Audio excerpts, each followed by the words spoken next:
Assalamualaikum warahmatullahi wabarakatuh. Innal hamdalillah nahmaduhu wa nasta'inuhu wa nastaghfiruh wa na'udzu billahi min shururi anfusina wa min sayyiati a'malina. Man yahdihillahu fala mudilla lahu wa man yudlil fala hadiya lahu.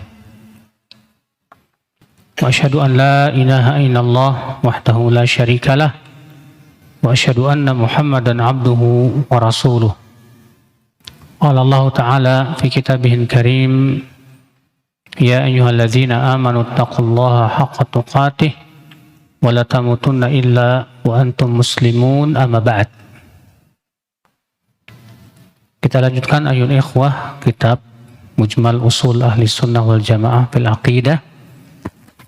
Kita masuk ke poin 5 dari bab yang keempat.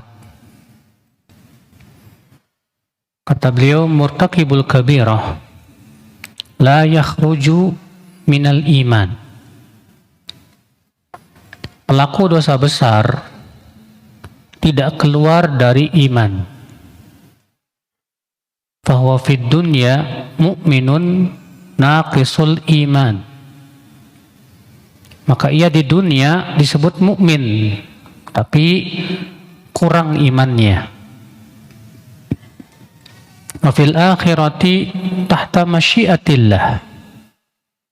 Dan di akhirat nanti ia di bawah kehendak Allah. In syaa ghafara lah wa in syaa adzabah. Jika Allah kehendaki, Allah akan mengampuninya, dan jika Allah kehendaki, Allah akan mengadabnya. Wal muwahhidun kulluhum masiruhum ilal jannah. Dan orang-orang yang wafat di atas tauhid, ya orang-orang yang mentauhidkan Allah, semuanya pasti akan masuk surga.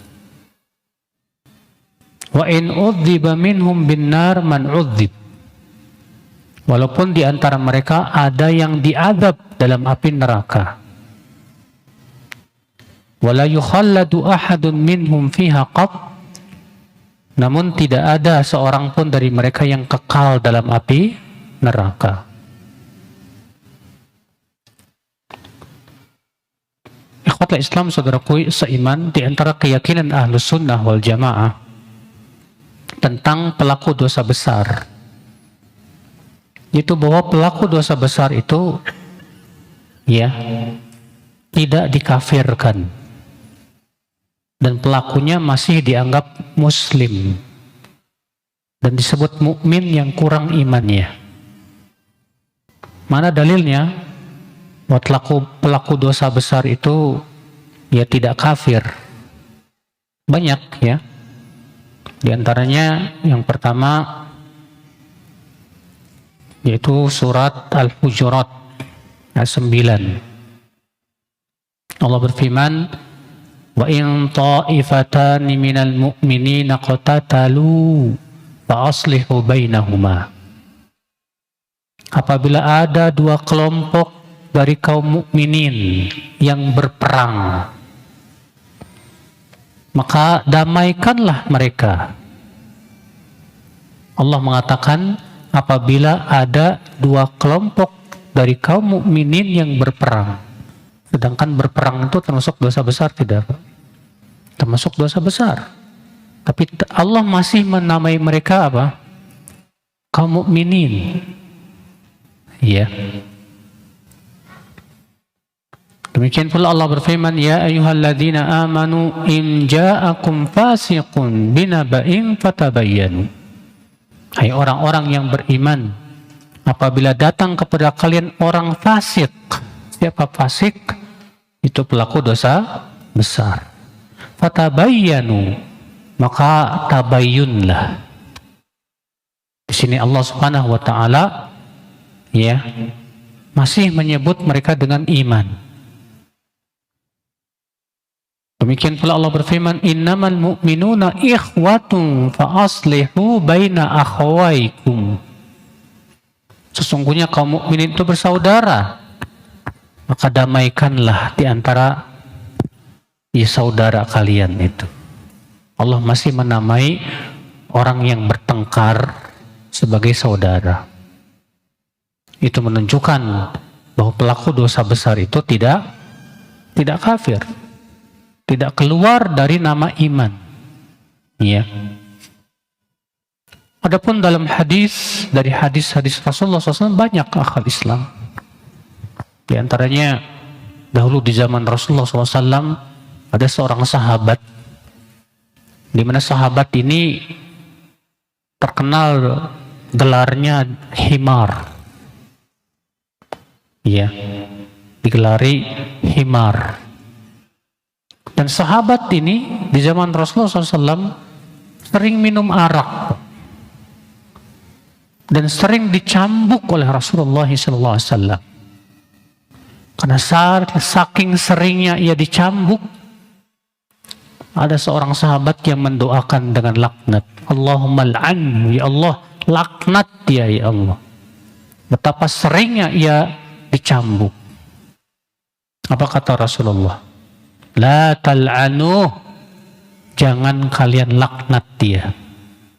Fa innahu yuhibbullaha wa rasulah, karena ia masih mencintai Allah dan Rasulnya. Lihat, sahabat ini minum arak, dan minum arak termasuk dosa besar tidak? Termasuk dosa besar. Namun ketika ada yang melaknatnya, Rasulullah melarang. Rasulullah mengatakan, jangan kamu laknat dia. Itu menunjukkan bahwa pelaku dosa besar tidak kafir. Demikian pula Rasulullah SAW bersabda, man qala la ilaha illallah dakhalal jannah.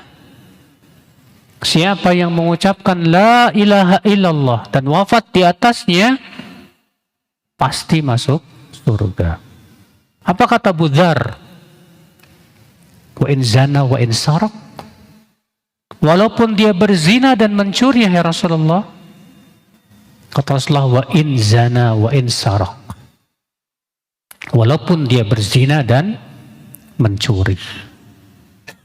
Ini menunjukkan bahwa pelaku dosa besar tidak kafir. Dan dalam hal ini Pak, ijma' seluruh ulama Ahlus Sunnah. Seluruh ulama Ahlus Sunnah bersepakat ijma' bahwa pelaku dosa besar tidak dikafirkan. Namun terkadang orang yang berbuat dosa besar bisa kafir. Kapan, kata para ulama?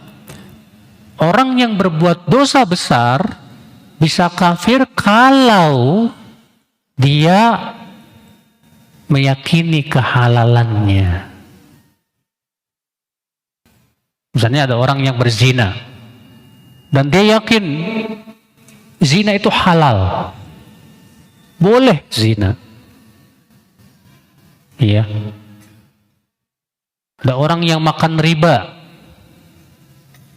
dan dia memandang bahwa riba halal, Allah yang menghalalkan, padahal jelas riba itu diharamkan oleh Allah Subhanahu wa taala. Ini namanya istihlal. Orang yang istihlal seperti ini, para ulama mengatakan pelakunya murtad dari agama Islam. Walaupun tentunya Pak, dalam masalah kafir mengkafirkan, nanti kita akan sebutkan ya kaidah-kaidahnya ya. Itu ada di kaidah nomor 8 nanti. Itu tentang masalah kaidah kafir mengkafirkan, kita akan sebutkan insya Allah. Walaupun sebagiannya sudah pernah kita sebutkan. Ikhwata Islam, saudaraku seiman, rahimani wa rahimakumullahu jami'an. Maka dari itu, akhi, Ahlus Sunnah wal Jamaah meyakini bahwa pelaku dosa besar tidak kafir. Dia masih disebut muslim. Itu di dunia. Adapun di akhirat, maka pelaku dosa besar itu di bawah kehendak Allah. Mana dalilnya? Itu surat An-Nisa. Allah berfirman, innallaha la yaghfiru an yushraka bih wa yaghfiru ma duna dzalika liman yasha. Surat An-Nisa 48. Ya. Sesungguhnya Allah tidak mengampuni dosa syirik dan mengampuni dosa yang lebih rendah dari syirik. Liman yasha, bagi siapa yang Allah kehendaki. Tuh lihat. Berarti dia di bawah kehendak Allah. Jika Allah kehendaki, Allah maafkan dia. Dan jika Allah kehendaki, Allah adab dia. Namun Pak, semua orang yang wafat di atas tauhid, walaupun ia diadab dalam api neraka, tetap ujung-ujungnya masuk surga, jannah. Ini janji dari Allah Subhanahu wa taala.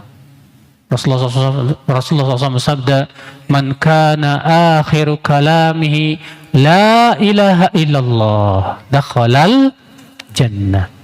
Siapa yang ucapan terakhirnya mengucapkan la ilaha illallah, maka ia pasti masuk surga. Ikhwata Islam, saudaraku seiman. Demikian pula dalam hadis-hadis yang sahih. Rasulullah SAW bersabda, "Yakhruju minan nar man qala la ilaha illallah wa fi qalbihi mithqala dzarratin min iman." Akan keluar dari api neraka orang yang mengucapkan la ilaha illallah, sementara di hatinya ada sebesar biji sawi dari keimanan. Masya Allah. Ini keyakinan kita, akhwat Islam, bahwa siapapun yang wafat di atas la ilaha illallah, dia wafat di atas tauhid, maka ia sudah dapat jaminan surga. Dalam hadis bitaqah yang panjang yang sudah sering kali antum dengar ya, di mana Rasulullah SAW sabda, "Yusahu birajulin yaumal qiyamah amamal khalaiq." Nanti pada hari kiamat akan dipanggil seorang laki-laki di hadapan seluruh manusia. Fatu'radu lahu 99 sijillan, kullu sijillin maddal basar. Lalu ditampakkanlah kepada si laki-laki ini 99 catatan, setiap catatannya sejauh mata memandang isinya dosa. Lalu Allah berfirman kepada orang ini, "Atunkiru hadza?" Apakah kamu mengingkari dosa-dosamu ini? Si hamba berkata, "La ya Rabb." Tidak ya Allah. "Adalamatka katabatil hafidhun?"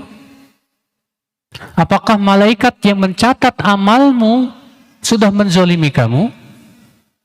Dia berkata, "Tidak ya Allah." "Alaka udzur?" Atau kamu punya alasan? Si hamba ini berkata lagi, "Tidak ya Allah." Si hamba ini sudah yakin bakalan dilempar ke neraka, saking banyak dosa-dosanya. Apa kata Allah? "Bala innalaka indana hasanah." Kamu memiliki sebuah kebaikan di sisi kami. Fatukhraju lahu bitaqah. Lalu dikeluarkanlah sebuah kartu bertuliskan asyhadu an la ilaha illallah. Kartu tauhid. Apa kata si hamba? "Ya Rabb, ma hadhil bitaqah binisbati litilka sijillat." Ya Allah, apa hebatnya kartu yang kecil ini dibandingkan dengan 99 catatan yang setiap catatannya sejauh mata memandang isinya dosa. Allah berfirman, "Innaka la tudlam." Kamu tidak akan dizalimi. Diambillah timbangan, disimpanlah kartu dalam satu neraca, dan 99 catatan disimpan dalam neraca yang lainnya. Fatashatis sijillat, menjadi ringanlah 99 catatan itu. Wasaqulat bitaqah, dan menjadi beratlah kartu la ilaha illallah. Maka kemudian Allah memaafkan dia dan memasukkan ia ke surga, Pak. Masya Allah. Ini menunjukkan, Pak, ya, bahwa orang yang mentauhidkan Allah dan wafat di atas tauhid, ia sudah dapat jaminan surga. Dalam hadis qudsi Allah Ta'ala berfirman, "Ya ibn Adam, innaka law ataitani biqurabil ardi khataya summa laqitani la tusyrik bi syai'a la ataituka biqurabihal maghfirah." Sesungguhnya engkau, wahai anak Adam, kalau datang kepadaku dengan membawa dosa sepenuh bumi, kemudian kamu bertemu denganku itu wafat, dalam keadaan kamu tidak mempersekutukan aku, maka aku akan mendatangkan ampunan sepenuh bumi juga. Subhanallah. Ini luar biasa, saudaraku. Keutamaan tauhid. Namun, akhwat Islam, sebagaimana pernah saya sampaikan, ini bukan berarti kita meremehkan maksiat. Ada sebagian orang ada yang salah paham, Pak. Wah, yang penting saya mati tauhid. Insya Allah kalau saya mati tauhid, saya sudah dapat jaminan apa? Surga. Akhirnya apa? Dia malah menganggap remeh maksiat. Kita katakan, Anda salah dalam memahami, ya akhi. Kenapa demikian? Karena maksiat itu justru corong menuju kekafiran. Siapa yang bisa menjamin Anda untuk wafat di atas la ilaha illallah? Kalau kita terus-menerus berbuat maksiat, apakah kita terjamin untuk bisa wafat di atas tauhid? Belum tentu, Pak. Banyak orang-orang yang berbuat maksiat, saat dia terus-menerus berbuat maksiat, apa yang terjadi, Pak? Allah jerumuskan mereka pada kekafiran. Bagaimana? Mereka benci kepada keimanan. Orang yang terbiasa dengan maksiat, ya, peminum arak, perzina, kalau ngelihat ketaatan benci dia, Pak. Kebencian dia kepada ketaatan saja membatalkan amal dia. Allah berfirman, "Dzalika bi annahum karihu ma anzalallah fa ahbata a'malahum." Yang demikian itu dikarenakan mereka membenci apa yang Allah turunkan, maka Allah batalkan amal mereka. Makanya kata para ulama apa? Al-ma'asi dihlizul kufur. Maksiat itu corong kepada kekafiran, Pak. Jadi jangan pernah meremehkan maksiat. Betul, sahih. Orang yang wafat di atas maksiat, tapi dia mentauhidkan Allah, tetap dia dapat jaminan masuk surga. Akan tetapi akal Islam bukan berarti kita kemudian kayak orang Yahudi. Apa kata orang Yahudi, Pak? Wa qalu lan tamassana an-naru illa ayyaman ma'dudah. Mereka berkata, kami paling dibakar di neraka beberapa hari saja. Pelaku maksiat ada yang berkata, yang penting kan wafat di atas tauhid. Paling saya kalau masuk neraka ya paling sehari 2 hari lah. Setelah itu saya masuk surga. Subhanallah. Mirip gak dengan ucapan orang Yahudi, Pak? Ya mirip. Hati-hati, saudaraku. Jadi ya, yang kita sedang bahas ini bukan sedang meremehkan apa? Maksiat. Jangan disalahpahami ya. Kita sedang membahas tentang hukum. Hukum orang yang berbuat dosa besar. Bahwa menurut Ahlus Sunnah wal Jamaah, pelaku dosa besar itu tidak kafir, tidak dikeluarkan dari Islam. Di hari akhirat ia di bawah kehendak Allah. Jika Allah kehendaki, Allah akan azab dia, dan jika Allah kehendaki, Allah akan apa? Ampuni dia. Nah, ini berbeda ya dengan kelompok Khawarij. Khawarij meyakini bahwa pelaku dosa besar kafir, murtad dari agama Islam. Sebagaimana pernah kita sampaikan itu.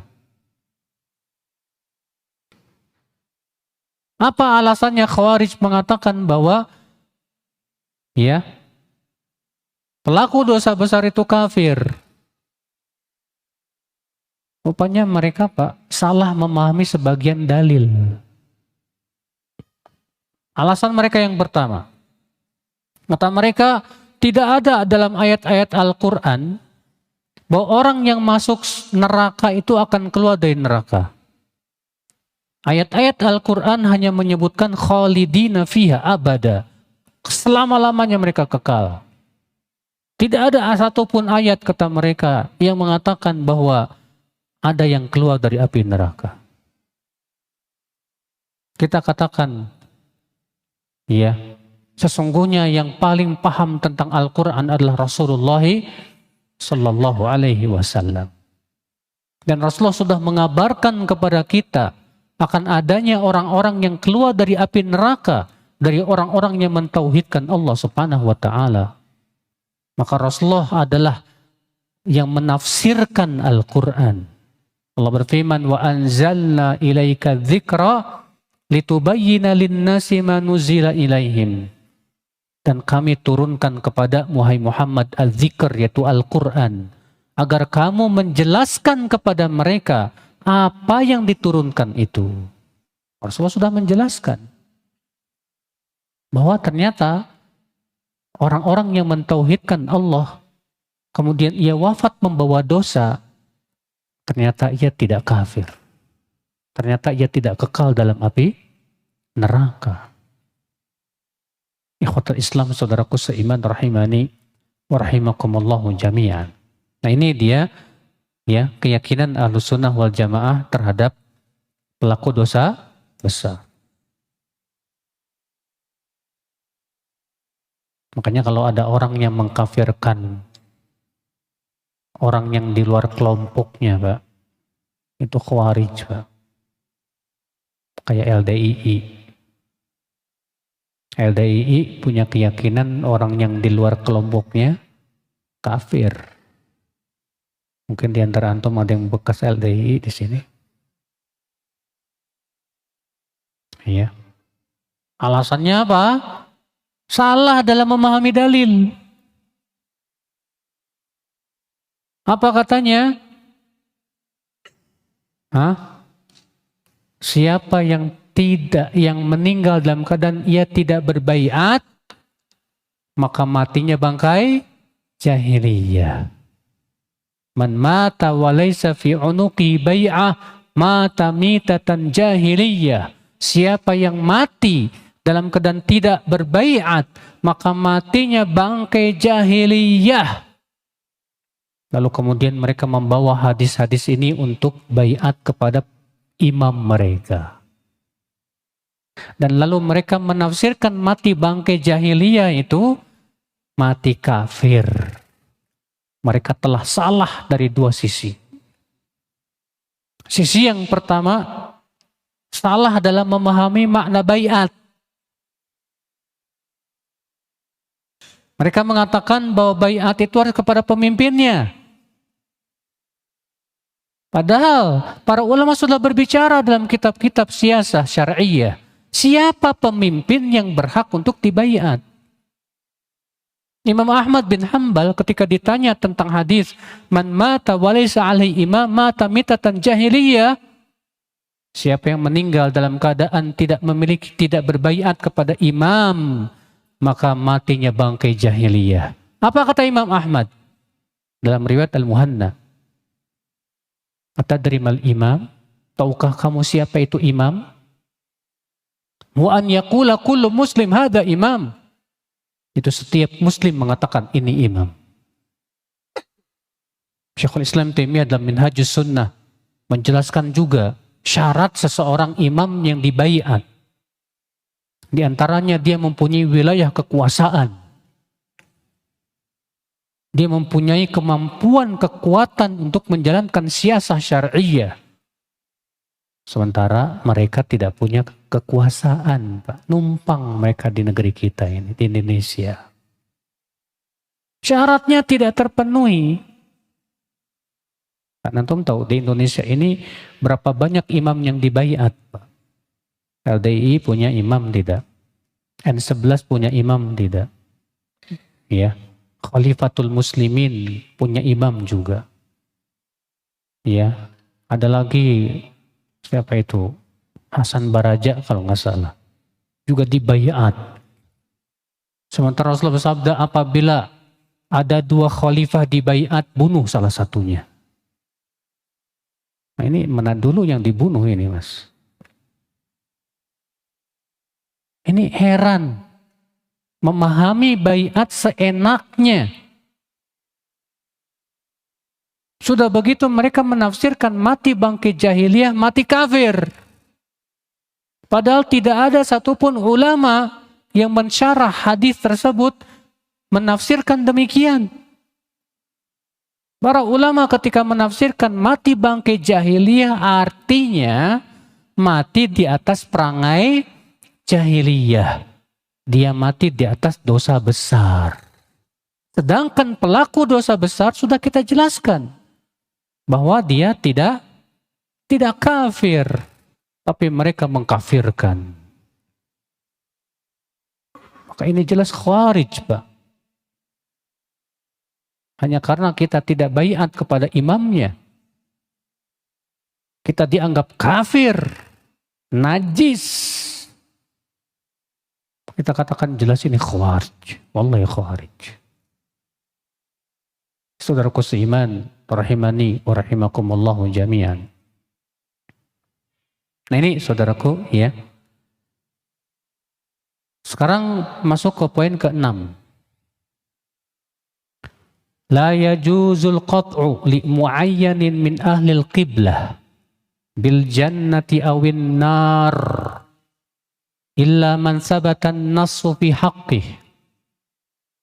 Tidak boleh memastikan seseorang itu dari kaum muslimin dengan surga atau neraka kecuali yang telah ada dalilnya. Artinya kita nggak bisa memastikan si fulan pasti surga, si fulan pasti neraka, kecuali kalau ada dalilnya. Telah ada dalil, Rasulullah bersabda, Abu Bakar di surga, Umar di surga, Utsman di surga, Ali di surga, Talhah di surga. Itu 10 sahabat. Ya, juga telah ada dalil yang menunjukkan orang yang ikut perang Badar di surga. Orang yang ikut perdamaian Hudaybiyah di surga Bai'atur Ridwan waktu itu.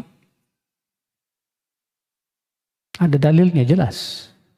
Tapi kalau orang-orang yang kita tidak ada dalilnya, kita tidak bisa pastikan.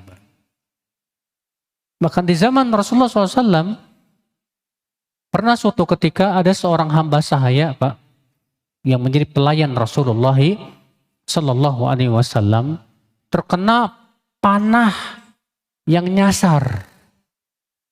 Menancap di lehernya, mati dia. Apa kata para sahabat? Hani'an lahu bil jannah. Selamat dia masuk surga. Lihat. Selamat dia masuk surga. Apa kata Rasulullah? Kalla. Tidak.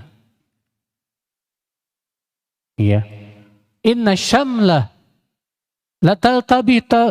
inna syamlah allati akhadaha lataltahibu alaihi nara. Sesungguhnya baju yang ia ambil dari ghanimah yang belum dibagikan, sekarang ia menjadi api neraka dalam kuburnya. Lihat, Rasulullah SAW mengingkari orang yang memastikan ia mati syahid. Dalam hadis riwayat Bukhari juga, ketika terjadi peperangan antara kaum muslimin dan kafirin, ada seorang laki-laki yang sangat gagah berani, Pak. Dan sudah banyak membunuh orang-orang musyrikin. Apa kata para sahabat? Wa min ahlil jannah. Dia pasti masuk surga. Apa kata Rasulullah? La bal wa min ahlin nar. Justru ia penduduk neraka. Para sahabat bingung.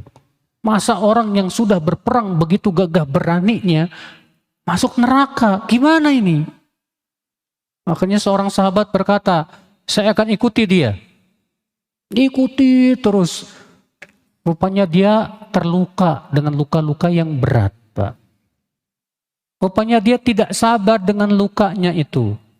Lalu dia bunuh diri. Lalu sahabat ini berkata, Asyhadu annaka Rasulullah. Aku bersaksi bahwa engkau adalah Rasulullah. Kata Rasulullah, kenapa? Orang yang engkau katakan dia penduduk neraka itu memang benar, hai Rasulullah. Aku ikuti dia kemana dia pergi. Dan dia terluka dengan luka yang sangat berat. Lalu ia pun bunuh diri. Makanya kita tidak bisa. Antum bisa pastikan nggak Pak Ustadz mah surga? Kata siapa, Mas? Kita tidak bisa memastikan.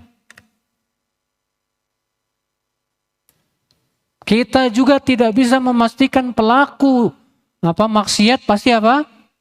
Neraka. Tidak bisa. Tidak boleh antum berkata kepada pelaku maksiat, kamu pasti neraka.